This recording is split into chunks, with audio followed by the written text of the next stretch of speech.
අපේ ඩිපාර්ට්මන්ට් එකේ පොඩි වැඩක් යනවා. මොකද්ද කරන්නේ? දේවල් වලට ශාන්ති කර්මය. ඉතින් දැන් ඒකට ළමයි හැමෝම වැඩ.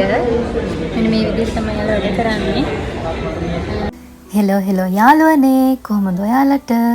ඉතින් මේ වීඩියෝ එකෙන් ඔයාලට ගේන්නේ අපේ කැම්පස් එකේ අපේ ඩිපාර්ට්මන්ට් එකේ වුණ ලස්සන වැඩක්.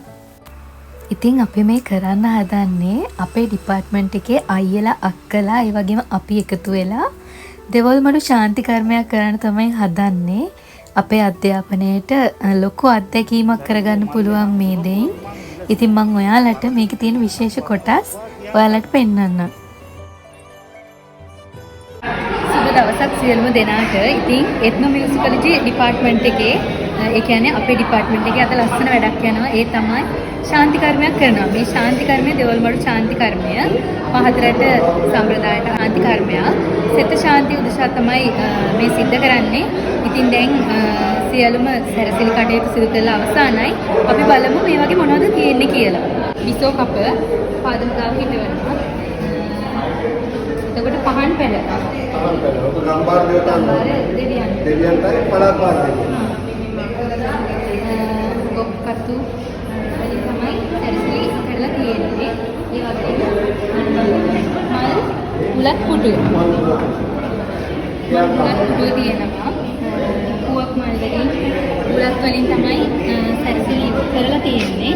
ඒ වගේම තොරණ යහන කියලා කියනවා. අපි අධ්‍යාපන කටයුතු වලට අවශ්‍ය විදිහට මේ විදිහට තමයි තොරණ නිර්මාණය කරලා තියෙන්නේ. අවසාන වශයෙන් තෙල්මේ කට්ටුව තියෙනවා. මේක විශේෂත්වයක් තියෙනවා. මේ හැම එකක්ම 12 ගානේ තමයි තියෙන්නේ. මෙතන කොටුත් 12 ගානේ තියෙන්නේ. මේකට නානු, මල්, ගුලක්, සුවඳ දුම් ආදී දේවල් යොදා ගන්නවා. ඒ මේකට පොල් මල් යොදා ගන්නවා. ඒ තමයි ශාස්ත්‍රීයත්වය සංකේතවත් කිරීමට පොල් මල් භාවිත කරනවා. අපි එහෙනම් රාත්‍රියේදී දෙවොල්මඩු ශාන්ති කර්මයත් එක්ක හමු වෙමු.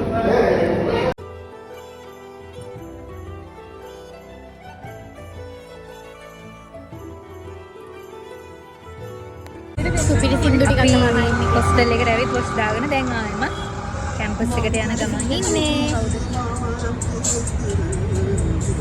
අද හොඳට දෙවොල්මඩු නටමු.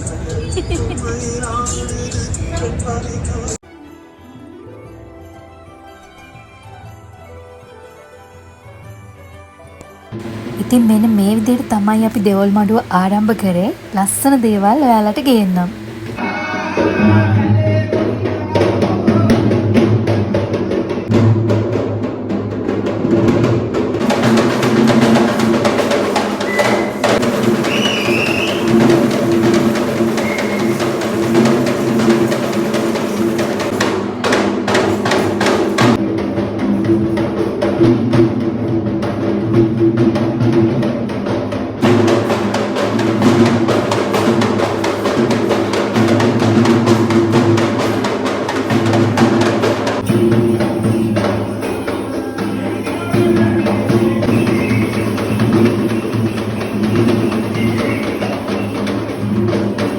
මේ ශාන්ති කර්මයේ ලස්සන දේවල් කීපයක් විතරයි මම ඔයාලට පෙන්නුවේ.